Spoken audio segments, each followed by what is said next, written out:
Hello les amis, alors on se retrouve pour une petite vidéo, c'est la première fois que je le fais sur mon ordinateur portable, avant je le faisais depuis mon Samsung, donc on va voir si ça marche, hein.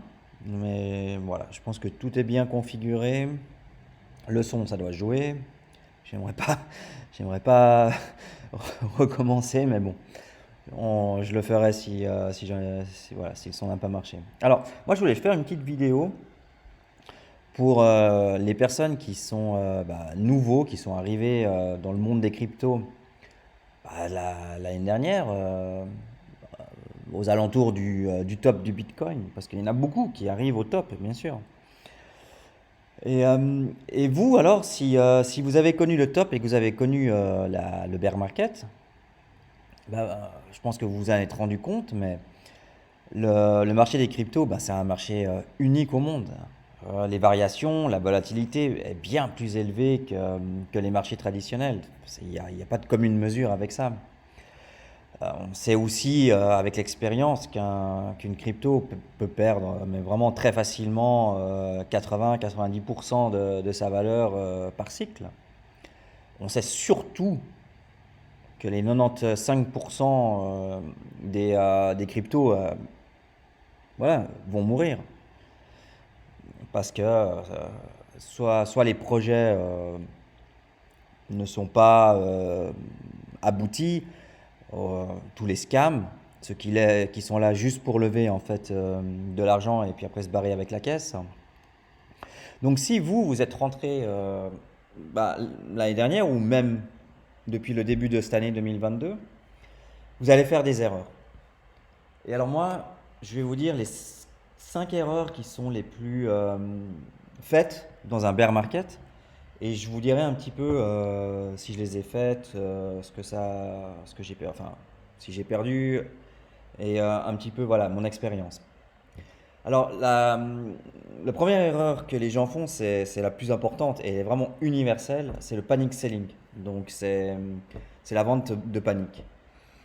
Alors c'est vraiment très courant. Et en fait, pourquoi en fait on panique et on vend? Eh ben, on voit en fait les cours qui perdent moins 5%, moins 10%, moins 20%. Et inconsciemment, vous avez une sensation mais vraiment intense de peur et d'anxiété. Et en fait, vous perdez le contrôle tout simplement. Et en perdant le contrôle, eh ben, vous prenez des décisions qui sont complètement dénuées de bon sens et de logique. Et ça vous amène à appuyer sur le bouton vente, malheureusement.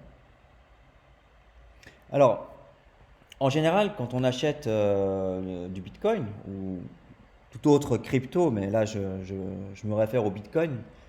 Alors, si vous l'achetez, vous pensez que ça fait du sens de l'acheter, voilà, que c'est l'or numérique actuel, et vous avez cette conviction profonde que ça va durer.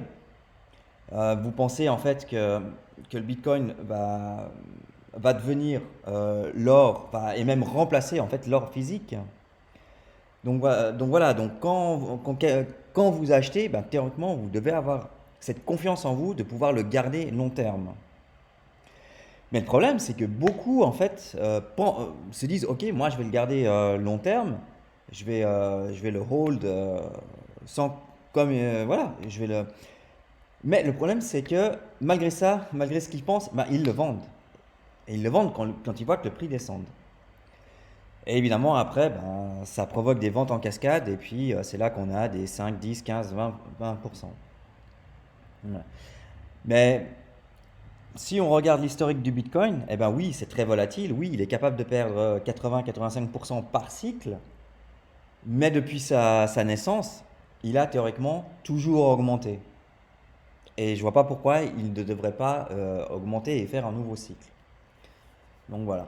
Alors moi, panic selling, oui, je l'ai fait au début, ouais, parce que je suis quelqu'un, on peut dire, avec certaines bases d'anxiété. Donc ça m'est arrivé en 2017 et 2018 d'avoir panic sell, ça c'est sûr.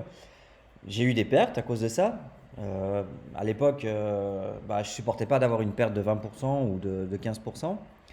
Donc voilà, donc j'ai été comme tous les nouveaux et voilà, et j'ai vendu à perte. Et alors maintenant, j'ai appris et j'essaye de plus le faire. Après, bon, je crois que ça m'est arrivé une fois l'année dernière sur une certaine crypto. Voilà, ça descendait trop et je me dis, je préfère m'en débarrasser parce que j'y croyais moyennement. Voilà. Donc oui, ça m'est déjà arrivé. Et voilà, et ça arrivera encore à beaucoup d'entre vous, j'imagine. Alors la deuxième erreur que les newbies font, et vous avez entendu cette expression maintes et maintes fois, c'est voilà, il faut pas marier son bague. Alors si il faut théoriquement garder les cryptos en lesquels on croit sur le long terme, ben, des fois il faut savoir aussi vendre. Quand on achète une crypto et puis qu'au final ben, les objectifs ne sont pas aboutis, ben, c'est important de réaliser qu'on a fait un mauvais investissement. Et il faut, dans ce cas-là, il faut être réaliste.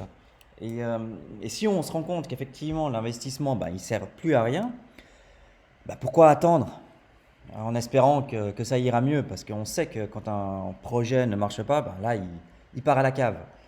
Donc il faut savoir vendre si le projet ne tient pas ses promesses. Donc on parle de ce côté émotionnel, il ne faut pas rester émotionnellement avec son investissement s'il n'est pas bon, mais il faut rester logique et s'il y a un problème avec la crypto que vous avez achetée, il faut s'en débarrasser. Voilà, c'est aussi simple que ça. Si ça Marie Monbac, ça m'est arrivé, alors oui, et ça m'est arrivé pas plus tard que l'année dernière, c'était avec ORN. Alors pour moi, c'était un projet qui allait révolutionner en fait les DEX.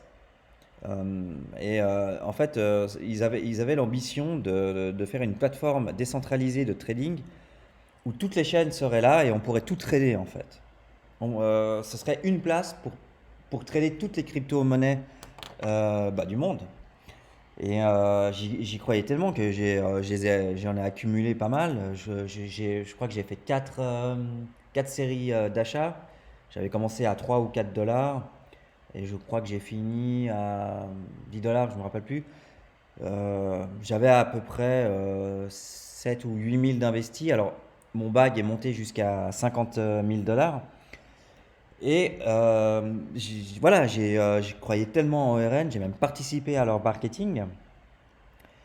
Et il y a quelque chose que je sais en général. Je sais qu'ils devaient en fait annoncer le lancement de leur plateforme. Et je sais très bien pertinemment en fait que quand un projet en fait sort quelque chose, que le prix monte en fait quelques jours avant, et qu'en général quand le mainnet dans ce cas-là sort publiquement, et ben voilà, c'est un sell de news. Mais moi, j'étais tellement omnubilé par ORN que je me suis dit, c'est pas possible. Ils vont sortir leur plateforme, même si c'est en mode bêta. Mais voilà, le prix va continuer à monter. Et pam, ce qui devait arriver, c'est arrivé. Il y a eu un gros sell de news. Et le prix, en fait, depuis la sortie de la plateforme, et ben voilà, il a commencé gentiment à descendre. Et j'ai pas voulu vendre. Je me suis dit, bon, bah oui, c'est normal, le sell de news, mais en général, ben voilà, ça remonte. Eh ben non. Et il a commencé à descendre, et puis au final, j'ai pas tout vendu, mais j'ai vendu une partie de mon bag. Alors il m'en reste que j'ai stacké. Donc c'est une des rares cryptos que je stack. Mais je crois que j'ai vendu la moitié de mon bag et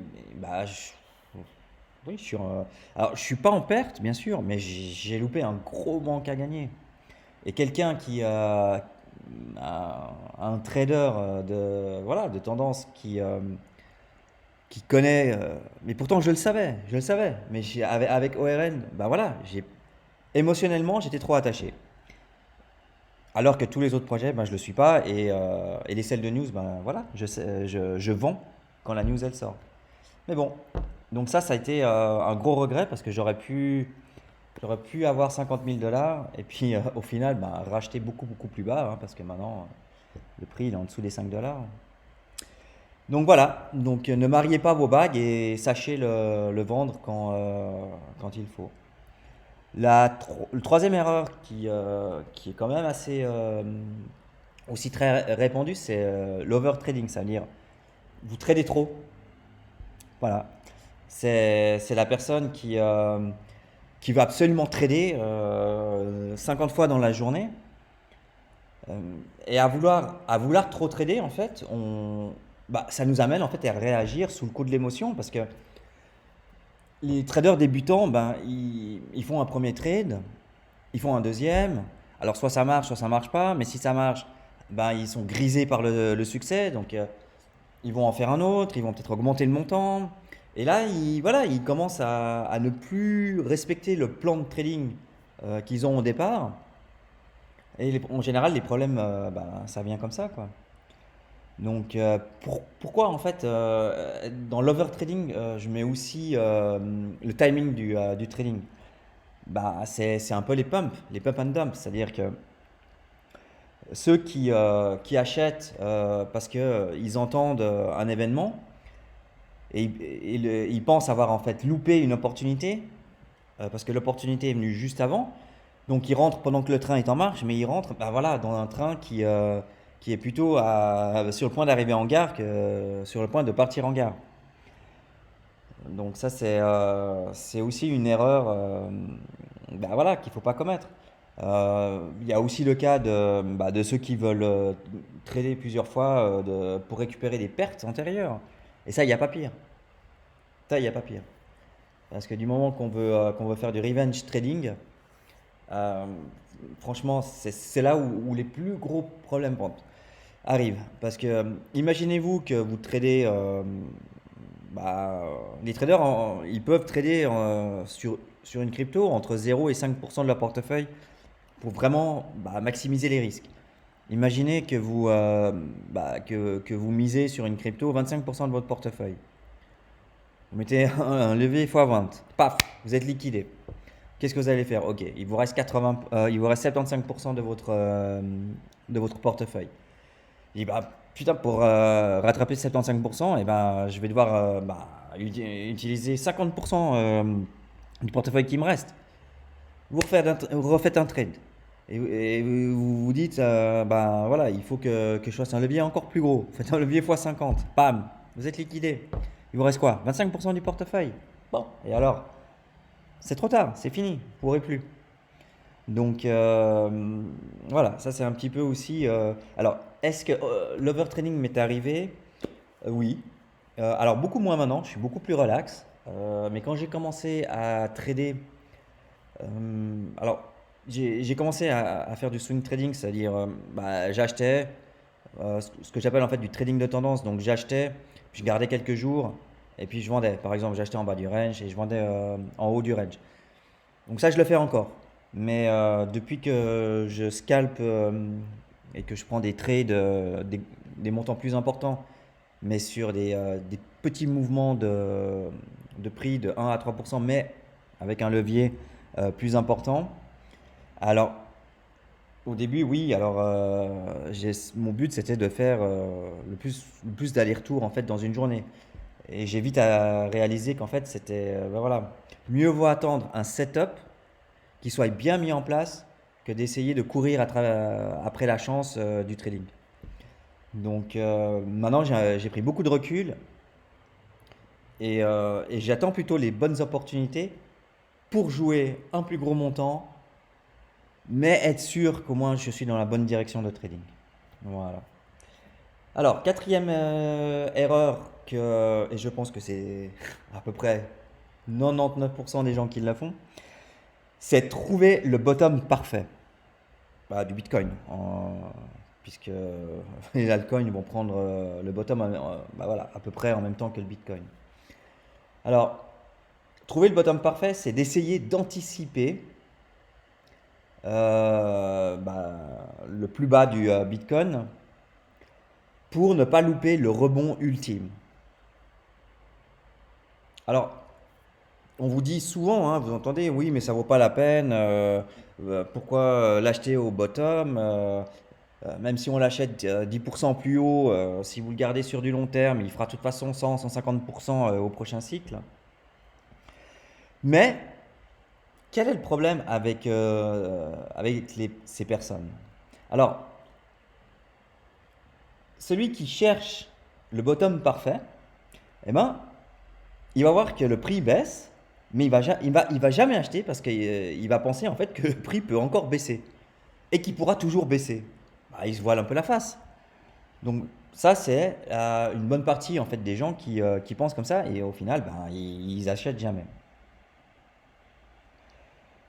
Une autre partie des gens, en fait, quand le Bitcoin ne baisse pas, mais ces personnes, en fait, elles n'achètent pas, car même si elles pensent que le Bitcoin, en fait, bah, il range un petit peu pendant un moment, bah, ils vont penser que ça va faire, bah, il y aura une dernière chute, ils attendent cette dernière chute pour acheter.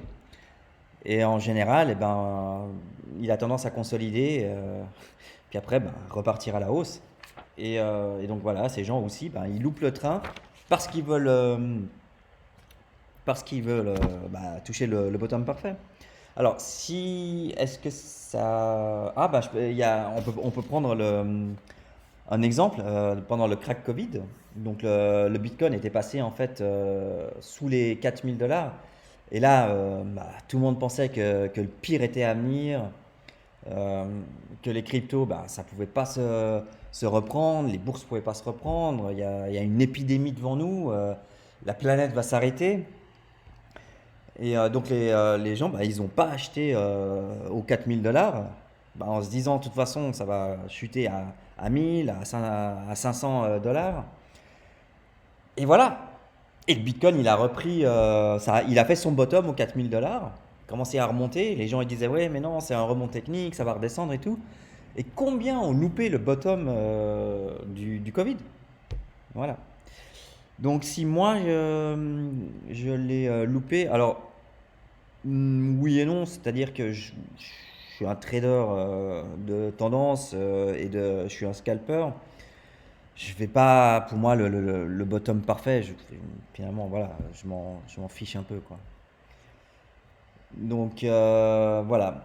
Ensuite, alors, la cinquième erreur, ça peut bousiller des gens, hein. Donc, c'est ne pas respecter, en fait, sa santé mentale. Alors, votre santé mentale, elle est primordiale. Si vous êtes émotif, si vous êtes nouveau et émotif, alors il faut investir sur le long terme. Alors pour vous, le trading, c'est pas pour vous. Si par exemple vous pensez que le Bitcoin c'est l'or numérique de demain et ça remplacera l'or physique, pourquoi s'inquiéter alors d'une hausse de 20% de son prix actuel? Parce que si effectivement il doit remplacer l'or physique, bah, aujourd'hui il est à 22-23 000 $, mais dans ce cas-là, si cet événement est atteint, ce sera 2, 3, 400 000 $. Donc si vous êtes là sur le long terme, bah, vous achetez et vous oubliez et vous serez bien plus tranquille. Mais par contre, si vous êtes sur-émotif, vous allez essayer de trader, vous allez perdre ou vous allez devenir obsédé par le trading. Ça, franchement, c'est le pire qui pourrait vous arriver. Euh, bon, moi, bah, pareil pour le TH, si vous pensez que l'Ethereum sera la plateforme utilisée euh, voilà, demain ou dans quelques années par la blockchain utilisée par tout le monde, là encore, si vous l'achetez aujourd'hui à 1500 ou 1400 ou 1000 même, ça fera pas de différence. Donc voilà, c'est quelque chose, la santé mentale, il faut vraiment la préserver. Est-ce que moi, ça m'est arrivé? Non. Alors peut-être en 2018, où j'ai... excusez-moi, je crois que je suis peut-être un peu enrhumé. Ça m'est peut-être arrivé en 2018 où quand le Bitcoin a commencé ou les altcoins ont commencé à chuter d'un coup. Ouais, je pense que j'étais pas bien parce que j'avais quand même pas mal d'argent investi et, euh, et j'ai pas forcément, j'ai pas vendu.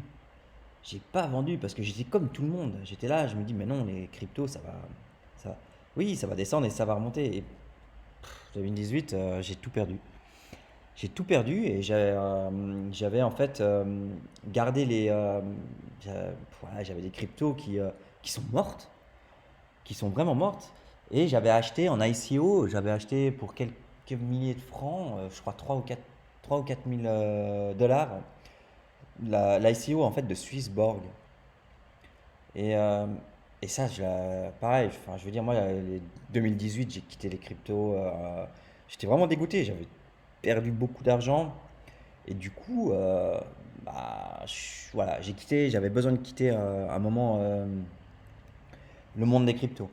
Et quand je suis revenu, c'était encore en bear market, mais plutôt vers la fin.